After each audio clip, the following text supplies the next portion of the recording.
దేవునికి స్తోత్రం. హల్లెలూయా. దేవుడు మనతో ఉంటే మనకు కలిగే ప్రయోజనాలు అనేకమైన విషయాలు మనం చెప్పుకున్నాము. అయితే దేవుడు మనతో ఉన్నప్పుడు ప్రయోజనం కలగటం మాత్రమే కాదు, కానీ దేవుడు ఇక్కడ ఒక మాట చెప్తున్నాడు. ఏమనంటే, ఇత్తడి ప్రాకారముగా దేవుడు మనల్ని ఏర్పాటు చేస్తానంటున్నాడు. మనలను దేవుడు ఆయన సన్నిధిలో ఒక బలమైనటువంటి కోటగా ఉంచుతానన్న వాస్తవాన్ని దేవుని వాక్యంలో మనకి సెలవిస్తున్నాడు. ఇర్మీయా గ్రంథం 15వ అధ్యాయము 19 నుంచి 21 వచ్చిన చదువుదాము.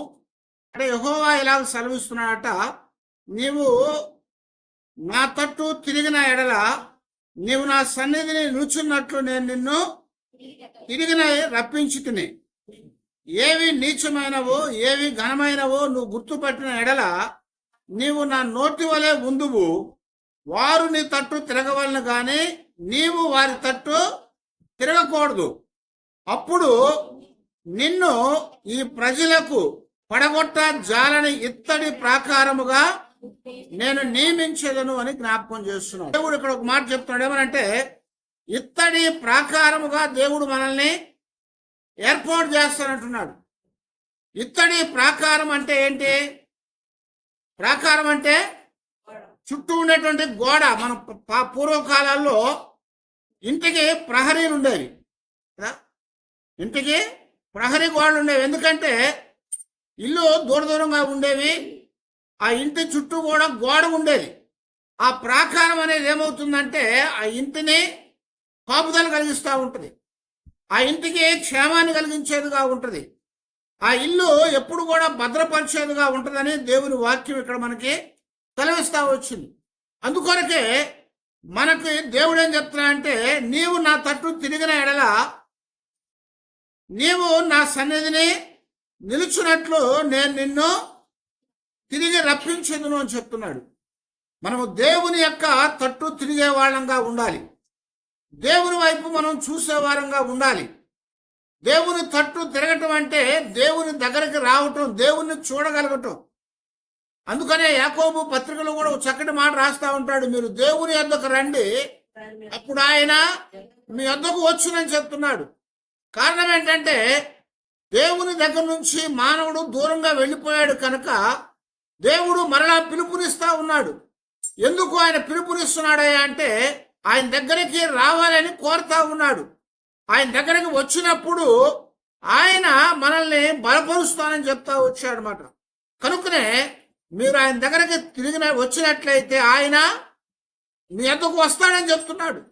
మనం మొట్టమొదట ప్రభువు వైపు తిరగాలి, ప్రభు వైపు తిరుగుతున్నప్పుడే ఆయన యొద్దకి మనం రాగలిగిన వారంగా ఉంటాము.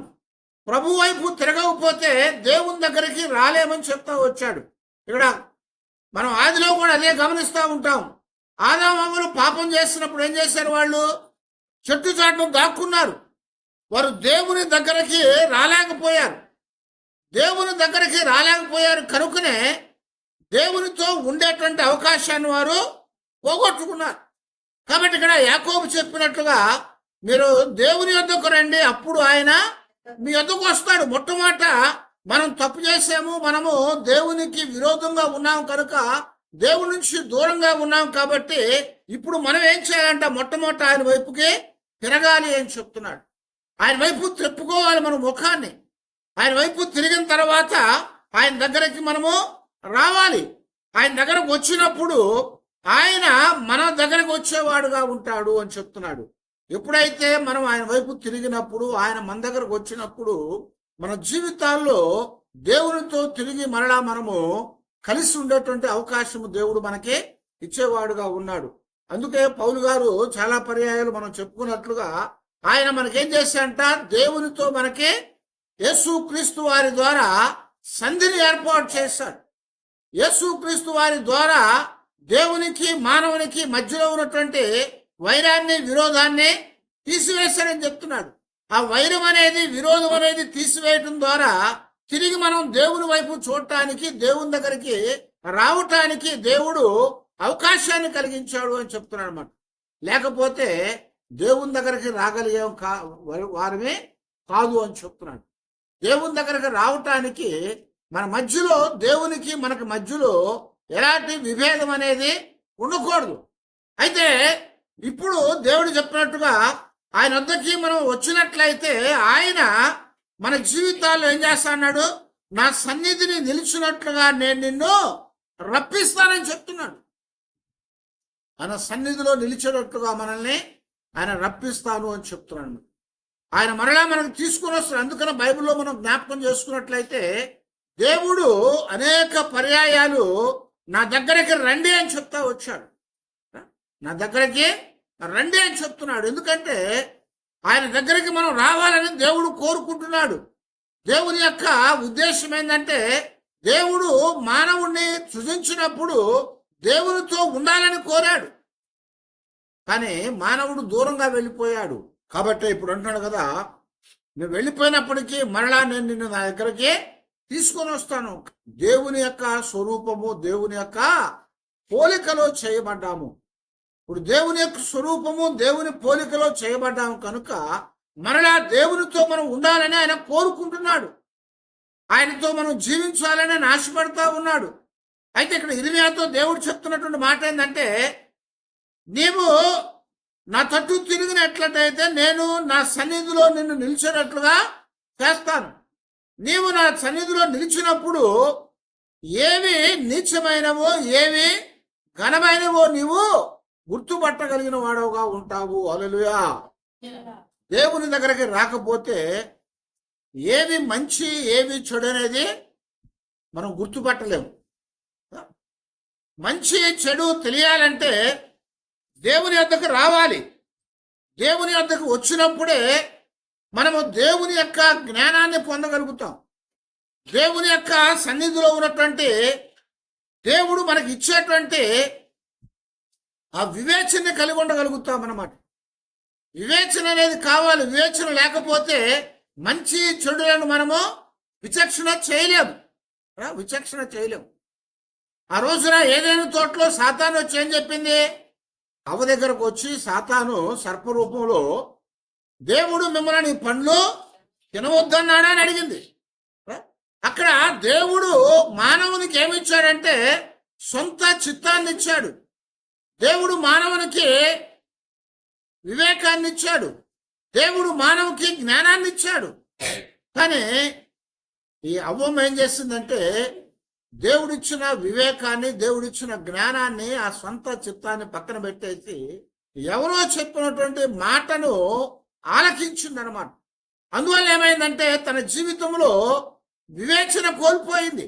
అయితే వివేచన అనేది మనకు ఎప్పుడు కూడా కలిగి ఉండాలి. అందుకనే దేవుడు వాక్యమందు జ్ఞాపకం చేస్తున్నాడు కదా, మీరు పాముల వలె వివేకము కలిగిన వారై పావురాల వలె కపటము లేని వారు నిష్కపటముగా ఉండండి అని చెప్తున్నారు. పాముల్లాగా వివేకం కలిగి ఉండాలి. పావురాల్లాగా నిష్కపటాన్ని కలిగి ఉండాలి. పాము అనేది చాలా వివేకంతో ఉంటది. అదే ఆకి ఏదైనా తోటలో అవ్వమ్మ యొక్క వివేచనని పాడు చేసేస్తుంది. దేవుడిచ్చిన వివేచనని పాడు చేస్తుంది అది.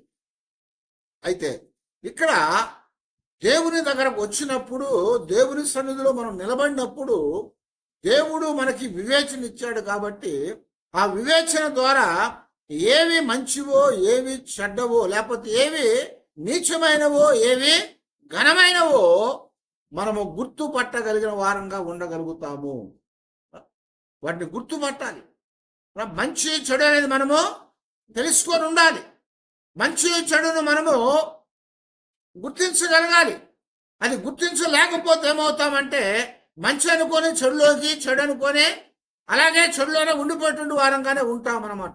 కానీ ఇక్కడ దేవుడు ఎందుకు ఇర్మీయాకి ఈ మాట చెప్తా వచ్చాడయ్యా అంటే, దేవుడు ఇర్మీయాని ఎలా చేయాలనుకున్నాట?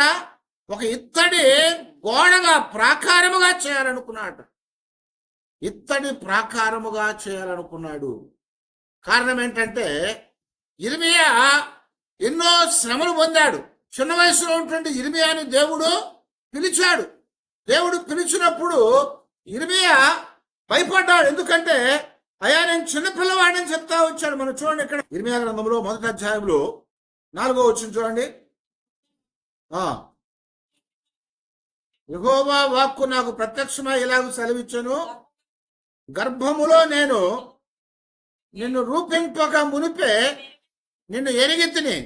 నీవు గర్భము నుండి బయలుపడక మునిపే నేను నిన్ను ప్రతిష్ఠించి తిని, జనములకు ప్రవక్తగా నిన్ను నియమించి తిని. అందుకు అయ్యో ప్రభువు యెహోవా, చిత్తగించుము, నేను బాలుడనే మాట్లాడటకు నాకు శక్తి చాలదని నేను అనగా, యెహోవా నాకు ఇలాగూ సెలవిచ్చును, నేను బాలుడను అనవద్దు, నేను నిన్ను పంపువారి అందరి యొద్దకు నీవు పోవలెను, నీకు ఆజ్ఞాపించిన సంగతులన్నీ చెప్పవలెను, వారికి భయపడకుము, నిన్ను విడిపించుటకు నేను నీకు తోడై ఉన్నాను. ఇదే యెహోవా వాక్కు అని జ్ఞాపకం చేస్తున్నాడు. ఏం చెప్తున్నాడు ఇక్కడ? నేను బాలుడినయ్యా, నా వల్ల కాదయ్యా, నాకు మా పని చెప్పొద్దయ్యా అని ఇక్కడ ఇర్మియా చెప్తా వచ్చాడు. అందుకు దేవుడు ఏం చెప్తున్నాడంట?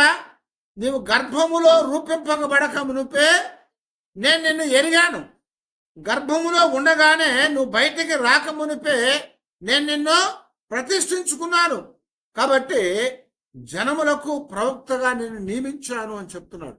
జనములకు ప్రవక్తగా నియమించినటువంటి ఇర్మియా ఏ వయసులో ఉన్నాడయ్యా అంటే, బహుశా ఆ చిన్న వయసులో ఉన్నటువంటి ఇర్మియాని దేవుడు పిలిచి చెప్తున్నాడు కదా, నువ్వు వెళ్ళు అని చెప్తుంటే అంటున్నాడయ్యా, నేను పోలేనయ్యా, నేను బాలుణ్ణి, తను అలా పంపొద్దు ప్రభు అని చెప్తా ఉంటే, నాకు శక్తి కాదు అని చెప్తా ఉంటే దేవుడు చెప్తున్నాడు కదా, నిన్ను నేను రూపించుకున్నాను, నిన్ను నేను ఏర్పాటు చేసుకున్నాను, నిన్ను ప్రవక్తగా ఎంచుకున్నాను, కాబట్టి నువ్వు వెళ్ళు. అయితే యెహోవానకు నేను చెప్తున్నాడు కదా, ఇదిగో నేను నీకు తోడుగా ఉంటాను అన్నాడు, నేను నీకు తోడై ఉన్నాను, నువ్వు భయపడవద్దు, నువ్వు భయపడవద్దు, నేను నిన్ను పంపు వారి దగ్గరికి నువ్వు వెళ్ళి నేను చెప్పు మాటలు వాళ్ళతో చెప్పమని చెప్తా వచ్చాడు. అలా చెప్పడం ద్వారా ఏమైందయ్యా అంటే, ఇర్మియా యొక్క జీవితము చాలా దుర్భరమైపోయింది. ఆ కఠినమైన మాటలు దేవుడు చెప్పినవి చెప్తా ఉన్నప్పుడు ప్రజలు తిరుగుబాటు చేశారు, రాజులు తిరుగుబాటు చేశారు. రాజులు వారి మీద, ఇర్మియా మీద తిరుగుబాటు చేసి ఆయన కొట్టి కాళ్ళకి చేతులకి బొండలు వేసి నీరు లేని గుంటలో పడవేశారు. అలాంటి పరిస్థితుల్లో ఇబ్బంది పడతా ఉన్నాడు, బాధపడతా ఉన్నాడు. ఆ బాధపడతా ఉన్నటువంటి ఆయన అంటున్నాడు కదా, ప్రభా ఇదిగో నేను చెప్పనయ్యా, నేను వెళ్ళనయ్యా, నేను చేయలేను ప్రభా, నా వల్ల కాదు నాయన అని చెప్తా ఉంటే ఏమన్నాడు తెలుసా? నువ్వు వెళ్ళాల్సిందే, నేను చెప్పిన మాట నువ్వు చెప్పాల్సిందే, నేను పంపిన దగ్గరికి నువ్వు వెళ్ళి నేను చెప్పినట్టుగా నువ్వు చేయాల్సిందే అని చెప్తా వచ్చాడు. ప్రభు అవ్వదయ్యా అని చెప్తుంటే దేవుడు అంటాడు కదా, నువ్వు వెళ్ళక మానక తప్పలేదని చెప్పి ఆయన పంపిస్తావు. ఇంకో మాట తర్వాత అధ్యాయాలు మనకు జ్ఞాపకం చేస్తున్నాడు. నేను వెళ్ళననుకున్నాను కానీ నేను ఉండలేకపోయాను, ఎందుకంటే దేవుని మాట ఎలాగా ఉందట, ఆ యొక్క ఎముకలలో అగ్గిలాగా ఉందట, అగ్గిలాగా మండుతా ఉంది. అప్పుడు దేవుడు చెప్తున్నాడు కదా, నువ్వు రా నా సన్నిధిలో నిలబడు, నువ్వు నిలబడ్డట్లయితే నీవు నా నోటి వలె ఉందువు అని చెప్తున్నాను, నేను నీకు తోడుగా ఉంటాను కాబట్టి నువ్వు వెళ్ళు అని చెప్పి ఇక్కడేమన్నా అంటే, ఇదిగో నీవు వారు నీ తట్టు తిరుగుదురు కానీ నీవు వారి తట్టు తిరగకూడదు, వారే నీ దగ్గరకు రావాలి, వారే లోకాన్ని విడిచిపెట్టి దేవుని వైపుకి తిరగాలి, అంతేగాని నీవు వాళ్ళ వైపు తిరగకూడదు.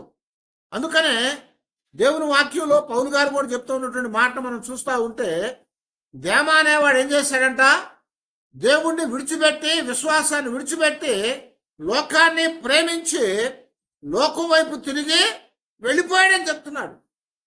కారణం ఏంటంటే దేవుని కంటే వాడికి లోకము ఎక్కువగా కనిపించింది, బాగా కనిపించింది, అది మంచిగా కనిపించిందట. లోకము అనేది వాడికి బాగుందనిపిస్తున్నాడు, విశ్వాసం కంటే అందులోకి వెళ్ళిపోవడం మంచిది అనుకున్నాడేమో. లోకాన్ని ప్రేమించాడు కాబట్టి దేవుణ్ణి విడిచిపెట్టేశాడు, దేవుని విడిచిపెట్టేశాడు. కనుకనే లోక స్నేహం అనేది దేవునికి విరోధమైంది, వైరం అని చెప్పాడు. లోకాన్ని ప్రేమించేవాడు దేవుని వైపుకి రాలేడని చెప్తున్నాడు. పౌలు అదే చెప్పాడు. రోమపత్రికలు ఏమన్నాడు? మన లోపల ఉన్నటువంటి నియమాలు రెండు కూడా ఏం చేస్తున్నాయంట? ఏది దాని వైపుకి లాగుతా ఉంది. ఒకటేమో ఆత్మ సంబంధమైన నియమము, మరొకటి పాప సంబంధమైన నియమము. ఈ రెండు నియమాలు మనం లాగుతా ఉన్నాయి. అవి లాగుతున్నాయి కాబట్టి మనము దేవుని వైపు ఉన్నట్లయితే ఆత్మ సంబంధమైన నియమం వైపు లాగబడతాము. దేవుని వైపు కాకుండా లోకం వైపు మన మనసు ఉందంటే ఆ పాప సంబంధమైన నియమం వైపు మనం లాగబడతా ఉంటాము. కానీ ఇక్కడ దేవుడు ఇర్మీయాతో చెప్తున్నాడు కదా, వారు నీ తట్టు తిరగాలి కానీ నీవు వారి తట్టు తిరగకూడదు. అప్పుడు నిన్ను ఈ ప్రజలకు పడగొట్ట జాలని ఇత్తడి ప్రాకారముగా నేను నియమించాను. హల్లెలూయా. అప్పుడు ఇత్తడి ప్రాకారముగా చేస్తానంటున్నాను. ఇత్తడి ప్రాకారం. ఆ ఇత్తడి ప్రాకారాన్ని పడగొట్టడం అనేది చాలా కష్టం. రాళ్లతో కట్టిన గోడలు, మట్టితో కట్టిన గోడలు పడిపోతా ఉంటాయి కదా.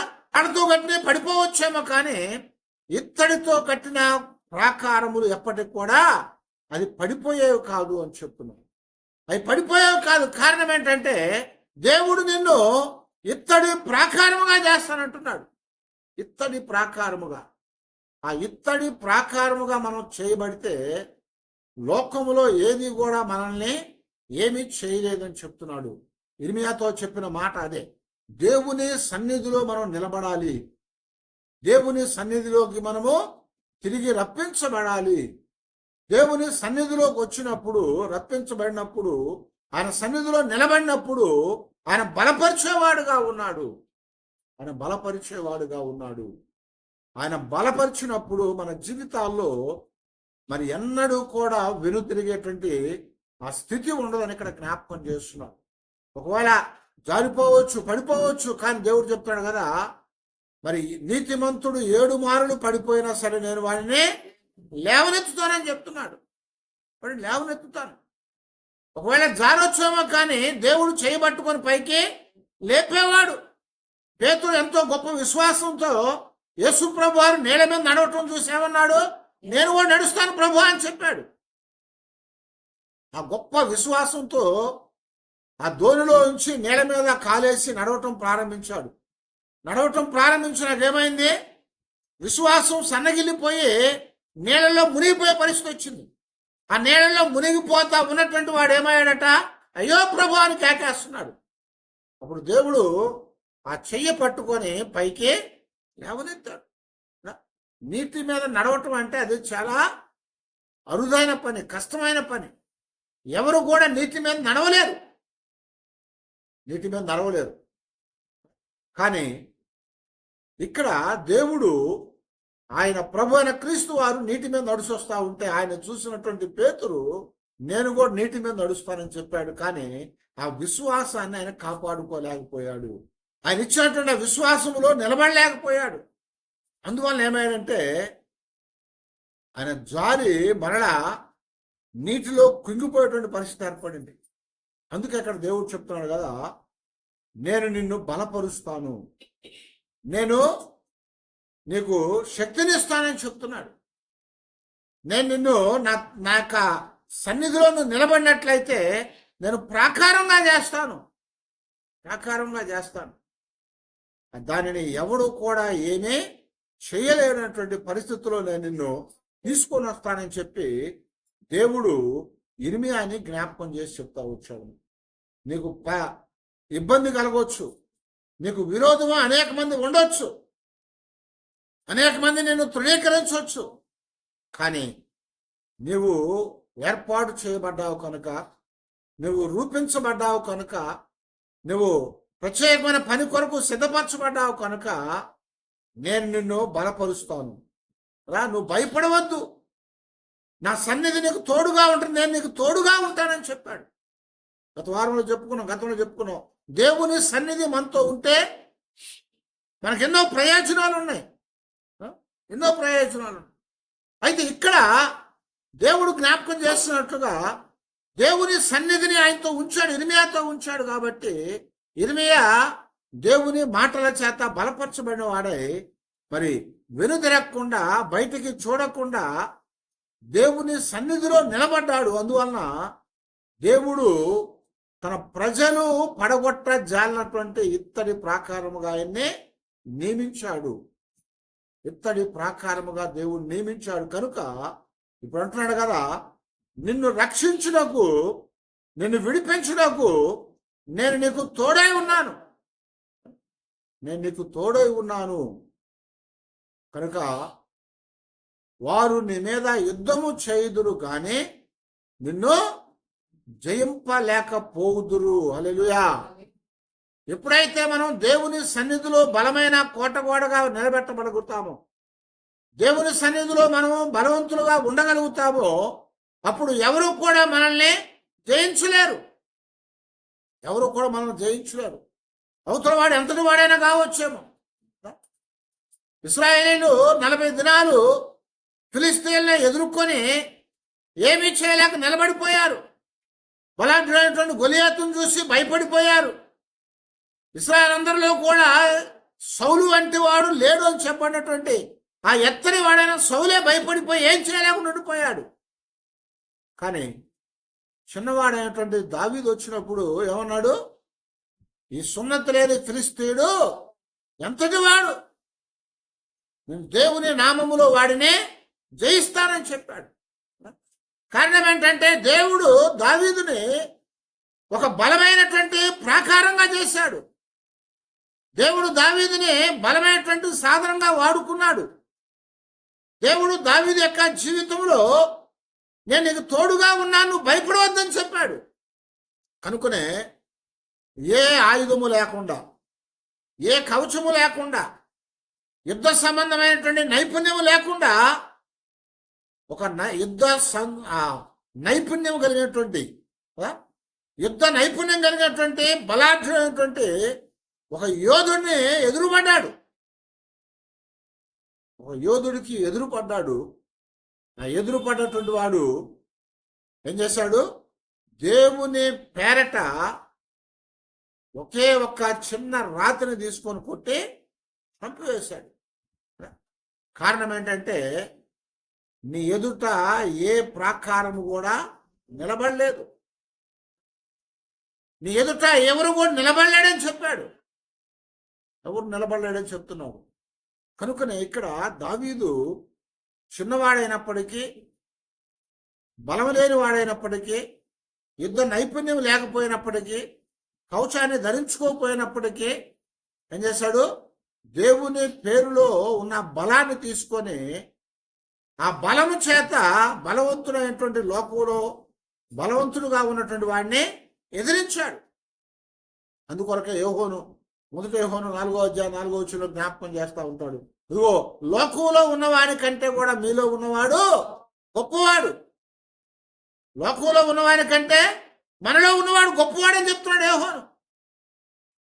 లోకంలో బలవంతుడున్నాడు, సాతాను అనేవాడు. కానీ వాడి కంటే కూడా బలమైన వాడు దేవుడు, వాడి కంటే కూడా గొప్పవాడు దేవుడు. ఆ దేవుడు మనలో ఉన్నాడని చెప్తున్నాడు. ఆ దేవుడు మనలో ఉన్నాడని మనం గుర్తెరగలగాలి. ఆ దేవుడు మనతో ఉన్నాడని మనం గుర్తెరగలగాలి. దేవుడు మనలో ఉండి మనతో ఉన్నాడని మనం గుర్తెరిగినప్పుడు మాత్రమే మన జీవితాల్లో మనకి ఎదురుగా ఎవడు కూడా నిలబడలేకుండా పోతారు. అలాగే ఇక్కడ ఇర్మియాతో దేవుడు చెప్తున్నాడు, నువ్వు బాలుడు అనుకోవద్దు, నువ్వు చిన్నపిల్లవాడు అనుకోవద్దు, నువ్వేమి చేయలేని వాడు అనుకోవద్దు, కానీ నేను నీకు తోడుగా ఉన్నాను, నేను నీతో ఉన్నాను. కనుక నీవు నీ ప్రజలందరి ఎదుట ఇత్తడి ప్రాకారముగా చేయబడతావు. నీ ప్రజలు నిన్ను పడగొట్ట జాలరు, నిన్ను పడగొట్ట జాలరు అని చెప్తున్నాడు. ఆయనే మనకి బలమైన ఆశ్రయమై ఉన్నాడు అని చెప్తున్నాడు. దేవుడు మనకు బలమైన ఆశ్రయము. మనం అందులో ఉంటే క్షేమంగా ఉంటాము. ఆయన మనల్ని అందులో ఉన్నప్పుడు ఆయన క్షేమంతో ఉంచడం మాత్రమే కాదు, కానీ మనల్ని కూడా అలాగే చేస్తానని చెప్తున్నాడు. ఇక్కడ మనల్ని కూడా అలాగే చేస్తానంటున్నాడు. ఇర్మియాని ఇత్తడి ప్రాకారముగా చేశాడు కనుక మనము కూడా కొన్ని పర్యాయాలు ఎలా ఉంటామంటే, నేనేమి చేయలేను కదా, నేను బలహీనులు కదా, నేను బలంగా చేయగలిగిన కార్యం ఏది లేదు కదా, లేకపోతే నా జీవితంలో నేను అల్పమైనటువంటి వాడిని కదా, మరి ఆ గొప్పవారి ఎదుట నేనేం చేయగలుగుతానంటే ఒక చిన్న మనస్తత్వం అనేది మనలో ఉండిపోతూ ఉంటుంది. అది ఉన్నప్పుడు దేవుని చేత వాడబడే వారంగా ఉండలేము. దేవుని సన్నిధిలో ప్రాకారంగా చేయబడకుండా ఉండలేము, ప్రాకారంగా చేయబడలేము. కారణం ఏంటంటే, నీలో ఉన్న ఆ శక్తిని నువ్వు గుర్తించలేనప్పుడు పిల్లవాడు వచ్చినా కానీ పారిపోతాం, పిల్లవాడు వచ్చినా పారిపోతూ ఉంటాం. బలహీనలు అనుకుంటాం మనం బలహీనలు అనుకున్నంతసేపు మనం ఏమి కూడా చేయలేము. మనం బలవంతులు అనుకుంటే కానీ మనం చేయగలుగుతాం. అందుకనే దేవుని వాక్యం చెప్తాడు, బలహీనుడు నేను బలవంతుడనే అనుకోవాలి, బలహీనుడు నేను బలవంతుడిని అనుకోవాలట. అప్పుడే బలమైనటువంటి కార్యాలు మనం చేయగలిగిన వారంగా ఉంటాం. అప్పుడే దేవుని చేత మనము బలపరచబడే వారంగా ఉంటాం అన్నమాట. బలపరచబడతాము. ఎవడు కూడా మనల్ని ఏమీ చేయలేదని దేవుని వాక్యం ద్వారా దేవుడు మనకి ఇక్కడ జ్ఞాపకం చేస్తున్నాడు. ఆ తర్వాత ఇర్మీయాతో చెప్తున్నాడు దేవుడు, నేను అలాగ చేశాను కాబట్టి, నిన్ను రక్షించడానికి, నిన్ను విడిపించడానికి నేను నీకు తోడుగా ఉన్నాను కనుక వారు నీ మీద యుద్ధము చేయుదురు గాని నిన్ను జయింపలేరు. వారు యుద్ధానికి రావచ్చు కానీ జయింపలేరు. కనుక నిన్ను ఎవడు కూడా జయించకుండా ఉండేటువంటి గొప్ప బలమైనటువంటి వాడిగా నేను చేస్తానని జ్ఞాపకం చేస్తున్నాడు. మన జీవితాల్లో కూడా మనము ఇర్మీయాను ఒకసారి జ్ఞాపకం చేసుకొని, ఇర్మీయా వంటి వారంగా మనం ఉండాలని దేవుడు మనల్ని కోరుతా ఉన్నాడు. ఎందుకంటే మనం పిల్లలమని, లేకపోతే మరి బలహీనులమని, లేకపోతే మనం ఏమీ చేయలేనటువంటి వారమని, మనం చేసినా కానీ అది సఫలం కాదనుకొని మనం ఏమీ చేయలేని పరిస్థితుల్లో ఉన్నాం అనుకుంటా ఉంటాం. కానీ దేవుడు గొప్పవాడని మనం గుర్తెరగాలి, దేవుడు బలవంతుడని మనం గుర్తెరగాలి. ఆయన మరి లోకంలో ఉన్నవానికంటే శక్తివంతుడని మనం గుర్తెరగాలి, శక్తివంతుడని మనం గుర్తెరగాలి. అది గుర్తెరగకపోతే మనం బలహీనులుగానే ఉంటాం. మనతో ఉన్నవాడు ఎవరయ్యా అంటే బలవంతుడు, మనతో ఉన్నవాడు ఎవరయ్యా అంటే ప్రాకారాలను పడగొట్టినవాడు. నేను నీతో చెప్పినట్లుగా నువ్వు నా మాట విని నువ్వు ముందుకెళ్ళు అని ఇర్మీయాతో దేవుడు చెప్పాడు. ఇర్మీయా ముందుకెళ్ళినప్పుడు ఆ ఇర్మీయాని ఎవరు కూడా ఏమి చేయనటువంటి పరిస్థితి ఏర్పడింది అన్నమాట. ఆయన దేవుని యొక్క బలమైన సాధనంగా వాడబడ్డాడు.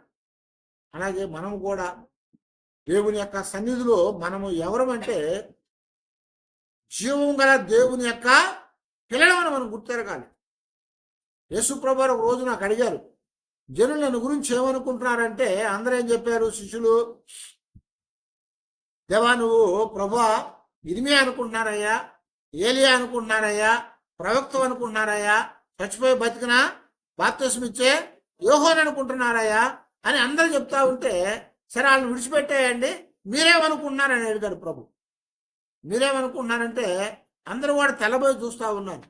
ఈ లోపల పేతురు ఏమన్నాడు, నీవు జీవము గల దేవుని, సజీవుడైన దేవుని యొక్క కుమారుడు, నువ్వు జీవం గల సజీవుడైన దేవుని యొక్క కుమారుడు అయిన క్రీస్తు అని చెప్పాడు. క్రీస్తు అని చెప్పగానే వెంటనే ప్రభు అన్నాడు కదా, సీమోను నా తండ్రి నీకు బయలుపరిచాడు కాబట్టి కనపడే వరకు కూడా, జరిగే వరకు కూడా నువ్వు మౌనంగా ఉండు అని చెప్పాడు. కనుక మనము ఎవరమయ్యా అంటే సజీవుడైన దేవుని యొక్క కుమారుడిని. దేవుడే చెప్పాడు, ఇదిగో మీరు దైవపుత్రులని నేనే మీతో చెప్తున్నానని చెప్తున్నాడు. ఎవరమాట మనము దైవపుత్రులమే, దేవుని పిల్లలమే. మనం దేవుని పిల్లలం కాబట్టి, దేవుని పుత్రులం కాబట్టి అది గుర్తెరిగి మనము దేవుని యొక్క సన్నిధిలో మనం ముందుకు సాగినట్లయితే ఎవడు కూడా మనల్ని ఏమీ చేయలేడు. ఎందుకంటే దేవుడు మనను ఇత్తడి ప్రాకారముగా చేశాడు. ఆ ఇత్తడి ప్రాకారాలు అనేవి ఎవరి వల్ల కూడా పడగొట్టడానికి సాధ్యమయ్యేవి కావు. దేవుని పిల్లలు అంత బలవంతులు అని చెప్తున్నాడు. కనుక మనము కూడా మన జీవితాల్లో ఎలాంటి పరిస్థితులు ఎదురొచ్చినప్పటికీ, ఎలాంటి ఇబ్బంది ఎదురొచ్చినప్పటికీ ఆ సంగతులన్నీ కూడా మనం మర్చిపోయి బలవంతుడైన దేవుడు మనతో ఉన్నాడని, ఆయన మనల్ని బలపరిచి మన జీవితాల్లో మనల్ని ఎప్పుడు కూడా అత్యధికమైన స్థితిలో ఉంచేవాడన్న వాస్తవాన్ని మనం ఎరిగిన వారమై దేవుని సన్నిధిలో ఆయన మాట ప్రకారంగా మనం ముందుకు సాగాలని దేవుడు కోరుకుంటున్నాడు. కనుక దేవుడు ఇర్మీయాతో చెప్పినట్లుగా మనతో కూడా చెప్తున్నాడు, నేను మీతో ఉన్నాను, మీతో ఉంటాను, యుగ సమాప్తి వరకు నేను మీకు తోడుగా ఉంటానని వాగ్దానం చేశాడు ఆ ప్రభు. కనుక ఆయన మనతో ఉన్నప్పుడు మనం ఇంకా దేనికి భయపడకుండా మనం ముందుకు సాగాలి. అలాగ సాగటానికి కావలసినటువంటి కృప దేవుడు మనకు అనుగ్రహించి బలపరిచేటట్లుగా మనల్ని కూడా ఇర్మీయాలాగా ఇత్తడి ప్రాకారంగా చేసి ఆయన సన్నిధిలో మన ఎదుట ఎవడు కూడా నిలబడకుండా మనము జయించి ఆయన పిల్లలంగా మనం జీవించడానికి దేవుడు కృప అనుగ్రహించేటట్లుగా ప్రార్థన చేసుకున్నాం. అందరం కూడా తలలు వచ్చి ప్రార్థన చేసుకున్నాం.